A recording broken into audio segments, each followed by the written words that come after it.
Ночью в минус 40 градусов кто-то начал яростно царапать окно одинокого дома. Мужчина выглянул, и кровь застыла в жилах.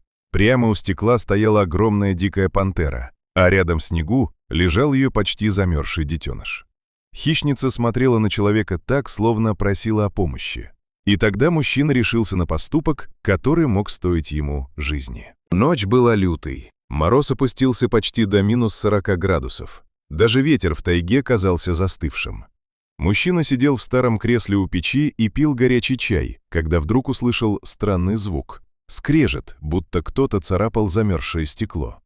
Он решил, что это бродячая собака. Но когда подошел к двери веранды и заглянул в маленькое окно, кровь в его жилах похолодела.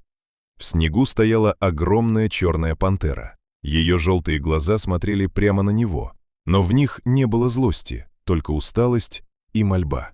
Пантера подняла лапу и снова провела когтями по стеклу. Затем отступила в сторону и осторожно подтолкнула носом маленький комок в снегу.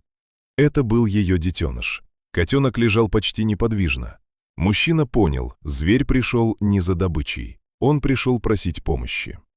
Несколько секунд мужчина боролся со страхом. Открыть дверь дикому хищнику – почти безумие. Но он уже видел, что котенок едва дышит. Щелчок замка прозвучал громко в ночной тишине. Дверь медленно открылась. Пантера несколько мгновений смотрела на человека, словно решая, можно ли доверять. Потом аккуратно взяла детеныша в зубы и вошла внутрь. Она уложила малыша на старый половик и легла рядом, не сводя с человека настороженных глаз. Мужчина принес теплую воду, полотенце и свою старую медицинскую сумку. Он осторожно осмотрел котенка. Лапка была сломана. Рана выглядела так, будто зверек попал в капкан. Котенок был ледяным.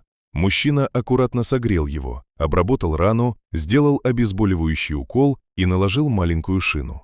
Пантера напряженно следила за каждым движением, но не мешала. Спустя время дыхание малыша стало ровнее.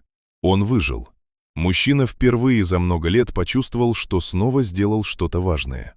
Но тишину вдруг разорвал громкий стук в дверь. Снаружи стояли браконьеры. Они выследили пантеру по крови и требовали отдать им добычу. Когда мужчина отказался, они решили действовать иначе. Начали ломать окно веранды. Раздался треск стекла. Пантера мгновенно прыгнула к пролому. Один из охотников просунул ружье внутрь, и в тот же момент черная тень ударила лапой по стволу. Выстрел ушел в потолок, а ружье вылетело из рук. Браконьеры отшатнулись. Разозлившись, они решили поджечь веранду бензином, чтобы выгнать зверя огнем. Пламя вспыхнуло мгновенно. Дом начал наполняться дымом. Мужчина открыл люк в погреб и взял котенка на руки. «Я спасу его, только иди за мной», — тихо сказал он пантере. Он спустился вниз. Несколько секунд пантера стояла наверху, глядя в темноту. Потом услышала писк своего детеныша и прыгнула следом. Люк закрылся. Они оказались в тесном погребе. Человек, дикая пантера и ее малыш, пока сверху трещал горящий дом. Пантера улеглась рядом с котенком и начала вылизывать его, успокаивая. Вдруг сквозь шум огня послышался новый звук — сирена. Помощь все-таки пришла. Позже спасатели и ветеринары забрали пантеру с детенышем в центр реабилитации. Котенок выжил, а мужчина, который когда-то ушел из профессии, снова понял одну простую вещь. Иногда даже самый дикий зверь может прийти к человеку, если ему больше не к кому обратиться.